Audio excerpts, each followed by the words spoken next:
ആ ആശുപത്രിയിൽ മുഴങ്ങിയ പൊട്ടിച്ചിരി ശബ്ദം അവരെ എല്ലാവരെയും ഭയപ്പെടുത്തി. ഒടുവിൽ ദീപു അങ്കിളിനെ പതിയെ എഴുന്നേൽപ്പിച്ച ശേഷം അങ്കിൾ ഇനി ആനിയെ പറ്റിയൊന്നും പറയണ്ടെന്നും അവൾക്ക് ഞങ്ങളെ എന്തോ അറിയിക്കാനുള്ളതുകൊണ്ടാണ് അവൾ ഇങ്ങനെ കാണിക്കുന്നതെന്നും ഞങ്ങളുടെ റിയൂണിയനിൽ വെച്ച് ഇതിൻ്റെ എല്ലാം ഉത്തരം ഞാൻ കണ്ടെത്തുമെന്നും ദീപു അങ്കിളിനോടായി പറഞ്ഞു. അപ്പോഴാണ് ദീപുവേട്ട എന്നൊരു വിളി പുറകിൽ നിന്ന് കേട്ടത്.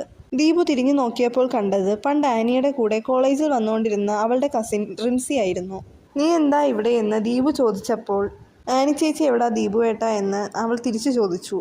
ഞാൻ എത്ര നാളായി നിങ്ങളെ രണ്ടുപേരെയും കാണാൻ ആഗ്രഹിച്ചിരിക്കുമായിരുന്നു എന്നും അന്ന് രാത്രി ദീപുവേട്ടൻ്റെ കൂടെ വരാൻ ഞാനാണ് ആനി ചേച്ചിക്ക് എല്ലാ സഹായങ്ങളും ചെയ്തു കൊടുത്തതെന്നും ഇത്ര വർഷമായിട്ടും ചേച്ചിക്കും ചേട്ടനും എന്നെ ഒന്ന് വന്ന് കാണാൻ തോന്നിയില്ലല്ലോ എന്നും അവൾ പരിഭവം പറഞ്ഞു.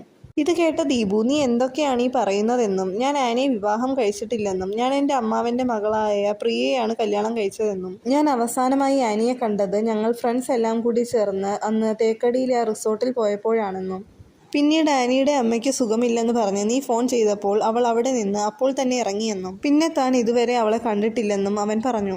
ഇത് കേട്ട റിൻസി ദീപുവിൻ്റെ കഴുത്തിൽ കുത്തിപ്പിടിച്ചിട്ട് നിങ്ങളല്ലേ ചേച്ചിയോട് അന്ന് തേക്കടിയിലെ ആ റിസോർട്ടിൽ വരാൻ പറഞ്ഞതെന്നും അവിടെ നിന്ന് നമുക്ക് എവിടെയെങ്കിലും പോയി വിവാഹം കഴിച്ച് ജീവിക്കാമെന്ന് നിങ്ങൾ ആ ലെറ്ററിൽ പറഞ്ഞതുകൊണ്ടല്ലേ അന്ന് തന്നെ ചേച്ചി സാധനങ്ങളെല്ലാം പാക്ക് ചെയ്ത് തേക്കടിയിലെ ആ റിസോർട്ടിലേക്ക് എത്തിയതെന്ന് അവൾ പറഞ്ഞു. ഇതൊക്കെ കേട്ട ദീപു ഇതിലെന്തൊക്കെയോ കുഴപ്പങ്ങൾ ഉണ്ടെന്നും അവൾക്ക് എന്തോ അപകടം അന്നേ സംഭവിച്ചിട്ടുണ്ടെന്നും എൻ്റെ പേര് പറഞ്ഞ് അവൾക്ക് മറ്റാരോ ലെറ്റർ അയച്ചതാണെന്നും അവൻ പറഞ്ഞു. ഇത് കേട്ട അവൾ കരഞ്ഞുകൊണ്ട് എൻ്റെ ചേച്ചി ദീപുവേട്ടനോടൊപ്പം ജീവിക്കുവാൻ വേണ്ടി അന്നേ നാട് വിട്ടു പോയെന്ന് ആ നാട് മൊത്തവും പാട്ടായെന്നും ഇതറിഞ്ഞ ചേച്ചിയുടെ അച്ഛൻ നാണക്കേട് കാരണം ആത്മഹത്യ ചെയ്തെന്നും നിങ്ങൾ എൻ്റെ ചേച്ചി എന്തെങ്കിലും ചെയ്തിട്ടുണ്ടെങ്കിൽ അതിൻ്റെ ഫലം നിങ്ങൾ അനുഭവിക്കുമെന്നും അവൾ പറഞ്ഞു. ഇത് കേട്ട ദീപുവിൻ്റെ അങ്കിൾ എന്താണ് സംഭവമെന്ന് അവനോടായി ചോദിച്ചു. അവൻ ഈ നടന്ന സംഭവങ്ങളെല്ലാം അങ്കിളിനോട് വിശദീകരിച്ചപ്പോൾ ഞാൻ നിന്റെ കൂടെ അന്നേ പറഞ്ഞതല്ലേ ആ പെണ്ണിൻ്റെ പുറകെ അന്വേഷിച്ച് പോകണ്ട എന്നും നീ ഇനിയും അവളുടെ പുറകെ അന്വേഷിച്ച് നടന്നാൽ അതിൻ്റെ നാണക്കേട് എൻ്റെ മകൾക്ക് കൂടിയല്ലേ എന്നും അയാൾ പറഞ്ഞു. അപ്പോൾ തന്നെ പ്രിയയുടെ നിലവിളി ശബ്ദം കേട്ട് അവരങ്ങോട്ടേക്കായി ഓടി. അപ്പോൾ കണ്ട കാഴ്ച അവരെ നടുക്കുന്നതായിരുന്നു.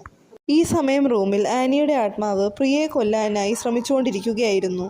ഈ കഥ എല്ലാവരും ഒന്ന് ലൈക്ക് ചെയ്ത് സബ്സ്ക്രൈബ് ചെയ്ത് സപ്പോർട്ട് ചെയ്യണേ.